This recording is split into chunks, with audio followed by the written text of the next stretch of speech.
कल से लेकर आज तक 5 राज्यों के विधानसभा चुनाव के नतीजे आ चुके हैं। आज जो था वो मिजोरम का नतीजा आया, जहां पर जेडपीएम ने चुनाव जीता।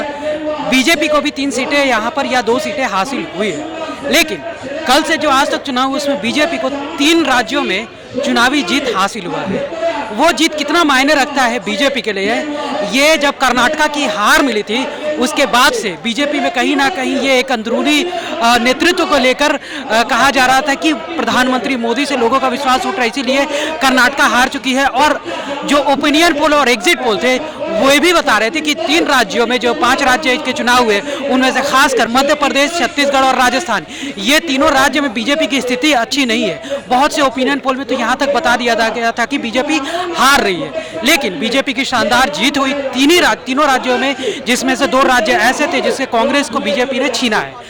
लेकिन उससे इधर हम लोग इधर आते हैं तो वो जीत ने कहीं ना कहीं एक संजीवनी की तरह काम किया है भारतीय जनता पार्टी के कार्यकर्ताओं में। अब से बीजेपी के जो कार्यकर्ता है पूरी तरह से एग्रेसिव हो चुके हैं और जगह जगह प्रदर्शनों का दौर शुरू हो जाएगा। पश्चिम बंगाल में मैं यहाँ पर पश्चिम बंगाल के कोलकाता में अंबेडकर भवन के सामने आज बीजेपी जो है प्रदर्शन कर रही है टीएमसी सरकार के खिलाफ, जहां पर बीजेपी के विधायक और बीजेपी के कई बड़े नेता जो है वो यहाँ पर आ रहे हैं और लगातार भाषण दे रहे हैं। इसी बीच श्रमिक भट्टाचार्य जो भारतीय जनता पार्टी के बंगाल बीजेपी के प्रमुख प्रवक्ता है, उन्होंने सूत्रकार समाचार से बात करते हुए 3 राज्यों के जीत का क्या महत्व है उन्होंने बताया। तो आइए एक बार सुनते हैं कि श्रमिक भट्टाचार्य ने क्या कहा।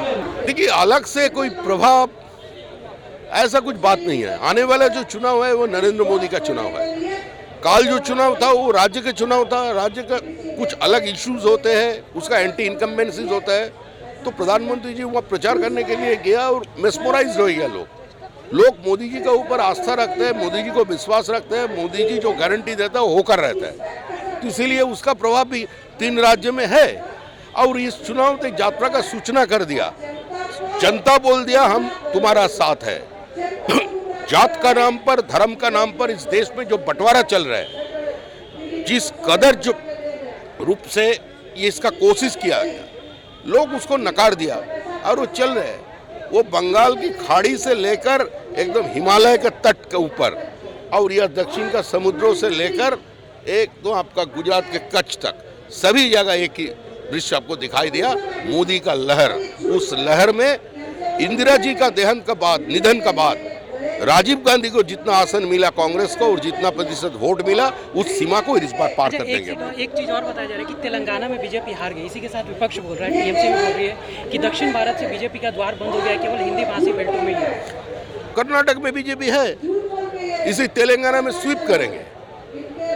तेलंगाना की जनता उसका सामने कांग्रेस था, जिन्होंने तेलंगाना राज्य बनाया। वो राज्य को इतना लूटा, इतना भारी एंटी इनकम्बेंसी था, लोगों का अंदर इतना भारी आक्रोश था।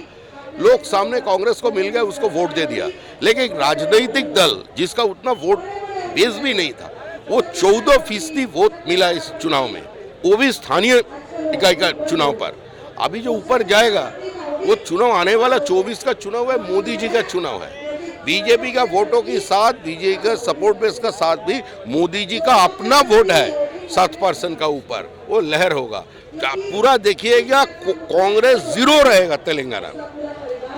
कांग्रेस कुछ अल्पसंख्यक एरिया में कांग्रेस रह सकते हैं, लेकिन उसका बाहर में जहां भी वो लोग मिलेंगे कांग्रेस का पूरा साफ हो जाएगा। फिलहाल के लिए इतना ही। कैमरामैन अरिजीत के साथ मैं अंकित सिन्हा, सूत्रकार समाचार, कोलकाता। हमारा ये वीडियो अच्छा लगा तो इसे लाइक करें, शेयर करें और हाँ, सब्सक्राइब करना ना भूलें।